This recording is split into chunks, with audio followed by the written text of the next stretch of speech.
মানববন্ধনে প্রথমে কোরআন থেকে তিলাওয়াত নিয়ে আসছেন জয়পুর মসজিদের মুয়াজ্জিন সাহেব। জয়পুর মসজিদের মুয়াজ্জিন সাহেবকে পবিত্র কোরআন তিলাওয়াত করার জন্য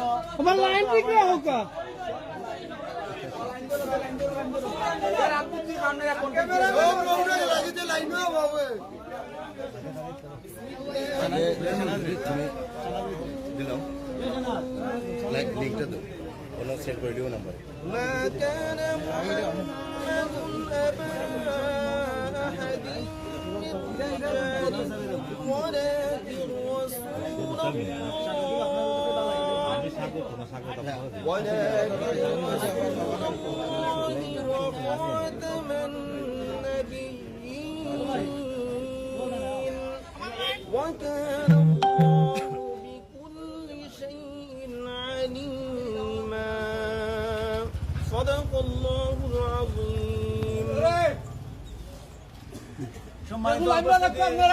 এ পর্যায়ে আপনাদের সামনে গুরুত্বপূর্ণ বক্তব্য নিয়ে আসছেন শুয়েবুল হক সানাজ। শুয়েবুল হক সানাজকে বক্তব্য দেওয়ার জন্য অনুরোধ জানাচ্ছি। আসসালামু আলাইকুম। আসলে আমরা যতটুকু করণীয় আমরা করতাম পারছি না। যে নবী তাইয়ার না হইলে কুল কায়নাত তাইয়ার হইতো না। দুজাহানের নবীরে লইয়া কটুক্তি আমরা কালকে সন্ধ্যা বাদে জানছি। জানা পরে তাৎক্ষণিকভাবে আমরা চেষ্টা করছি যে কোনো রাখান তাদের আটক করার লাগি।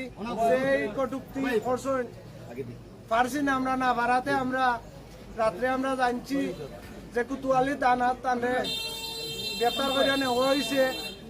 আমরা তাৎক্ষণিকভাবে আমরা বৃহত্তর নয়াবন্দরবাসী মিলিয়া আমরা মানববন্ধনের ব্যবস্থা করছি। আমরা জোরালো দাবি হইল এবং এই প্রশাসনের কাছে অনুরোধ করলাম যে শাস্তি যতটুকু হইব পরবর্তী শাস্তি পরবর্তীতে যাহাতে এই গ্রামে আইয়া না ঢুকতে পারে তার কঠোর ব্যবস্থা নেওয়া হইব, নেওয়ার জন্য অনুরোধ করলাম। মুসলিম তাওহীদি জনতা জনাব ফখরুল ইসলামকে বক্তব্য দেওয়ার জন্য অনুরোধ করছি। বিসমিল্লাহির রহমানির রহিম।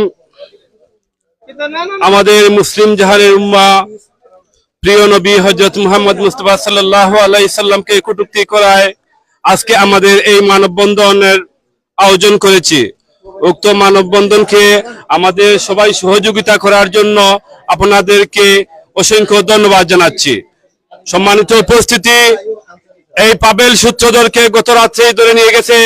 আমরা আমাদের জহিপুর তাজপুরের এই কৃতি সন্তান, তাজপুরের লোক, ও যদি আমাদের এলাকায় ভবিষ্যতে আসে আমরা আইন শৃঙ্খলা বাহিনীর কাছে অনুরোধ জানাবো ওকে যেন দৃষ্টান্তমূলক শাস্তি দেওয়া হয়। তার ফ্যামিলিকে আমাদের এই অঞ্চলে যত কোনো বিশৃঙ্খলা সৃষ্টি না করে, কিছু আওয়ামী লীগের দূষররা আছে, ওই দূষররা ওদেরকে উস্লিয়ে দিচ্ছে। ওরা যাতে আর বিশেষ করে ওরা যাতে আমাদের এলাকায় দূষর সৃষ্টি না করে সেই আশা এবং সেই প্রত্যাশা করছি। সম্মানিত উপস্থিতি, আমি সংক্ষিপ্ত বক্তব্য এখানে শেষ করছি। আসসালামু আলাইকুম। আমি বিনীত অনুরোধ করছি এখন বক্তব্য নিয়ে আসার জন্য আলমগীর হোসেনকে বক্তব্য দেওয়ার জন্য অনুরোধ করছি। জি আসসালামু আলাইকুম। আমরা অতখানি আমরা মুসলিম হিসাবে যে হিন্দু ভাই আমরা নবী সম্বন্ধে ব্যক্ত করছে, আমি দাবি জানাইলাম যে তার ফাঁসি হইতে চাই, আমরা চাইলাম। অতখানি আমার বক্তব্য। ওকে, আল্লাহ হাফেজ। সম্মানিত উপস্থিতি, এ পর্যায়ে বক্তব্য নিয়ে আসছেন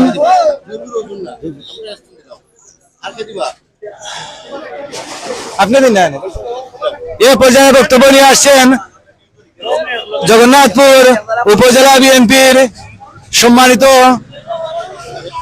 সাবেক সদস্য এবং আমাদের অত্র এলাকার কৃতি সন্তান পারভেজ ভাইকে গুরুত্বপূর্ণ বক্তব্য দেওয়ার জন্য বিনীত অনুরোধ করছি। বিসমিল্লাহির রহমানির রহিম। বিশ্বনবী হযরত মুহাম্মদ সাল্লাল্লাহু আলাইহি ওয়াসাল্লামের বিরুদ্ধে কটূক্তির প্রতিবাদে নয়াবন্দর বাজারে আয়োজিত আজকের এই মানববন্ধনে উপস্থিত সকলকে আমার ব্যক্তিগত পক্ষ থেকে আসসালামু আলাইকুম। সম্মানিত উপস্থিতি, আসলে আমাদের এলাকায় সব সময় সাম্প্রদায়িক সম্প্রীতি বিরাজ করে। অতীতে কোনোদিন এ ধরনের ঘটনা ঘটেনি।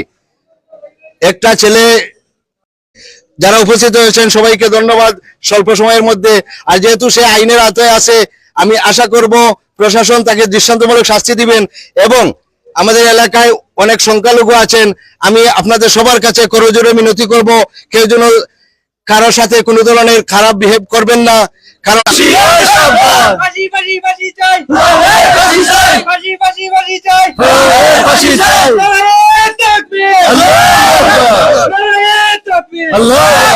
সম্মানিত উপস্থিতি, এ পর্যায়ে বক্তব্য নিয়ে আসছেন জগন্নাথপুর উপজেলা বিএনপির যুগ্ম আহ্বায়ক হাজী সুহেল আহমদ খান টুনুকে গুরুত্বপূর্ণ বক্তব্য দেওয়ার জন্য অনুরোধ করছি।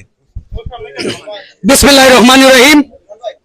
বিশ্ব নবীর অপমানে আজকের মানববন্ধনের সকল অতিথিবৃন্দ, মানববন্ধনের কর্মসূচিতে অংশগ্রহণকারী, আজকে আমরা যে কারণে এখানে সবাই উপস্থিত হয়েছি, ইতিমধ্যে আমার জানা মতে সারা বাংলাদেশের মানুষ বিশ্ব নবীকে অপমানের যে ঘটনা সবাই জেনে গেছে।